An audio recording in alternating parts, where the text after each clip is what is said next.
qui est et qui vient, le Tout-Puissant, l'Alpha et l'Oméga, du commencement à la fin, le Dieu éternel.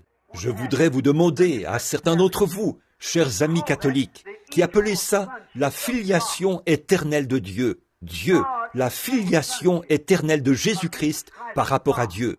Comment pouvez-vous employer une telle expression? Je suis un simplet, je n'ai fait que des études primaires. Pourtant, je sais ce qu'il en est. Le mot fils laisse sous-entendre un commencement. Alors comment peut-il être éternel et être un fils? L'éternité n'a ni commencement ni fin. Donc, il ne peut pas être un fils éternel. Et puis, avoir un commencement. Parce qu'un fils éternel, ça n'existe pas. Un fils a eu un commencement. Alors, il ne peut pas être éternel. Vous voyez, il est le Dieu éternel, pas le Fils éternel. Gloire, le Tout-Puissant, Jéhovah Jireh, Jéhovah Rapha, manifesté dans la chair.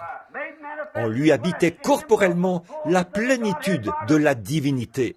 Et le jour de la Pentecôte, quand cette colonne de feu est descendue sur les gens, avez-vous remarqué, elle s'est divisée, et des langues de feu se sont posées sur chacun d'entre eux. Du feu, comme des langues, qui se posaient sur chacun. Qu'est-ce que Dieu faisait? Il se divisait dans l'Église, entre tous, donnant aux femmes, aux hommes et à tous des parties de son esprit, se répartissant dans son Église. Comment un homme peut-il se présenter et dire « L'homme saint, c'est le pape. L'homme saint, c'est l'évêque. L'homme saint, c'est Christ. Le Saint-Esprit en nous. » Comment pouvez-vous dire que le laïc n'a rien à dire?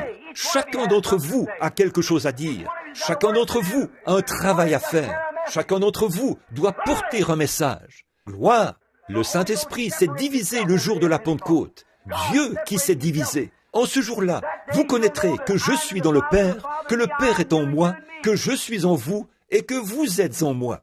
En ce jour-là, le Saint-Esprit au-dessus de tous, en tous, à travers tous. Amen. C'est ça. Le Saint-Esprit a le droit de se déplacer où il veut, de venir sur qui il veut. Vous n'êtes pas obligé d'accepter ce qu'un évêque ou un prêtre dit. C'est lui, notre unique prêtre. C'est vrai, notre souverain sacrificateur. Donc, prophète, sacrificateur et roi. Bon.